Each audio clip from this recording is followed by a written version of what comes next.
Our obsession with success and failure is one of the fundamental reasons why our potential is this and our performance is this. And it is not between 1, 2, 3, 4, 5 students. 90% of the students who appear for exams वो ये सोचते हैं कि अगर हम हार गए तो क्या. 90% ऑफ पीपल जो कैंपस इंटरव्यूज़ देते हैं या जो सब्सिक्वेंटली लैटरल प्लेसमेंट के लिए इंटरव्यूज़ देते हैं वो ये सोचते हैं कि अगर मेरा जॉब इंटरव्यू में सिलेक्शन नहीं हुआ तो क्या. जो लोग स्टार्टअप करते हैं अगर वो ये सोचने लग जाएं कि अगर ये मेरा आइडिया नहीं चला तो क्या, अगर मुझे फंडिंग नहीं मिली तो क्या, तो इमेजिन वो पूरा फ्लो ऑफ एनर्जी कितना नेगेटिव डायरेक्शन में चला जाता है. थिंक अबाउट अ प्लेयर जो बैटिंग करने मैदान में उतरा है और he is getting site by the fact कि इस बॉलर ने लास्ट 3 मैच में उसे सिंगल डिजिट्स पे आउट किया है.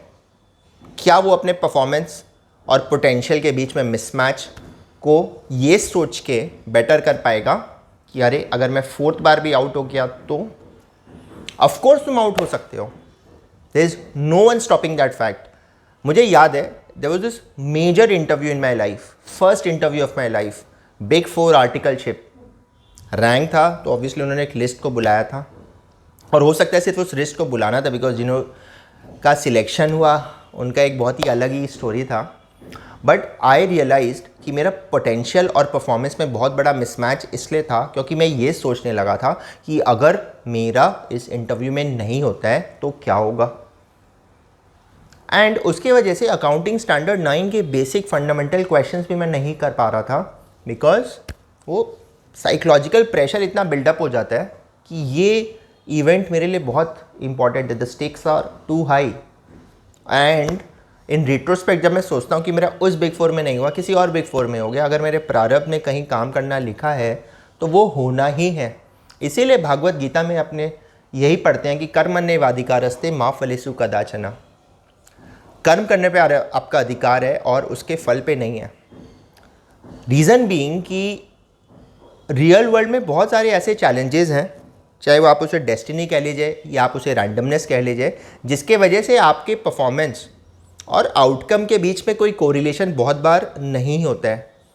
मैं एक बार एक एग्ज़ाम दे रहा था. जब मैं 1 साल पढ़ के वो एग्ज़ाम दे रहा था मेरे को पूरा स्टडी मटेरियल ढंग से पता था.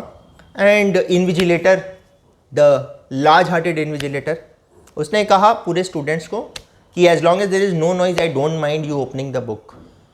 एज अ रिज़ल्ट जो चीज़ मैं बहुत मेहनत करके लिखा, लोग ओपन बुक से उसको लिख लिए. मेरा मार्क्स कम आया उस एग्ज़ाम में. मेरे को बहुत डिसअपॉइंटमेंट हुआ.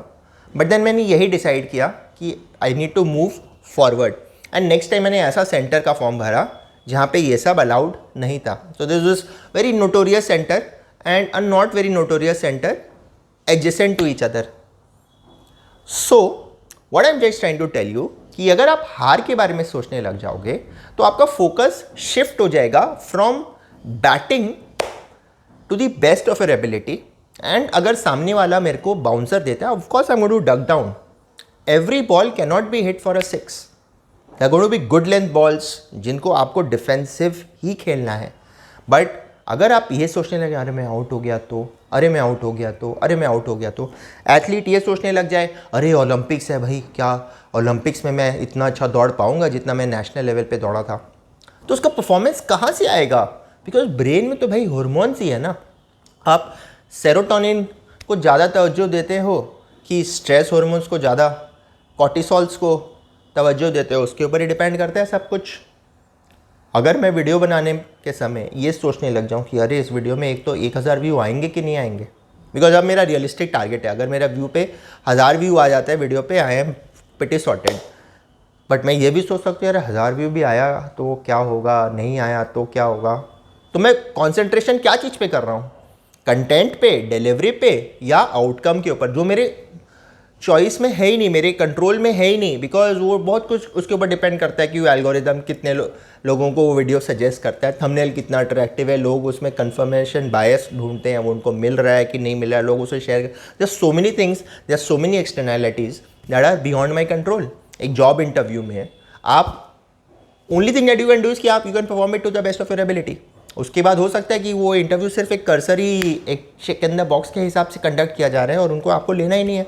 यू नेवर नो, हो सकता है कुछ रैंडम ऐसा क्वेश्चन पूछा जाए जो आपको नहीं आता एंड इंटरव्यूअर उसको दिल पे ले लेके रहे उसको ये चीज़ नहीं आता तो क्या होगा।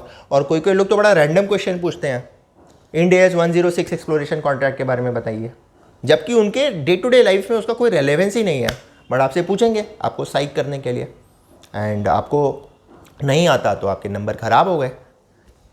आपका परफॉर्मेंस आपके कंट्रोल में है, बट सामने वाला का रिएक्शन, सामने वाला का judgement, it's not within your control. So what I am trying to tell you again and again is do not think about the outcome. हार के बारे में सोचोगे तो हारोगे ही, जीत के बारे में सोचोगे तो शायद जीत जाओगे, राइट। हमने शैली चौधरी का इंटरव्यू लिया था इस वीडियो में, तो 7वां बार सीए इंटर दिया, क्या वो हर बार ये सोचती थी यार मैं इस बार फेल हो गई तो क्या होगा, सोसाइटी क्या बोलेगी, चाचा क्या बोलेंगे, मामा क्या बोलेंगे, बुआ क्या बोलेगी, मैं उसको क्या जवाब दूंगी, उसको क्या जवाब दूंगी। मैं मूवी देख रहा था, एक एथलीट के ऊपर था एंड बहुत अच्छा था। Mean she was not able to cope up with the national level training, तो उसको यही बोला उसके बॉयफ्रेंड ने कि अरे रेगिस्तान तो है ही ना, तो टूरिज़्म करती थी इससे पहले, टूरिस्ट गाइड थी, वहाँ कर लेना अगर ये रनिंग वनिंग नहीं हुआ तेरे से। तो whenever you have a plan B then you really don't have to really get into that stress game and अपने परफॉर्मेंस को ख़राब करें। आपको क्या लगता है कहीं आपके साथ ऐसा हुआ है सिचुएशन लाइफ में कि स्ट्रेस के वजह से, हार के बारे में सोचने की वजह से आप एक्चुअली हार गए हैं? Let's discuss in the comment section. Bye bye.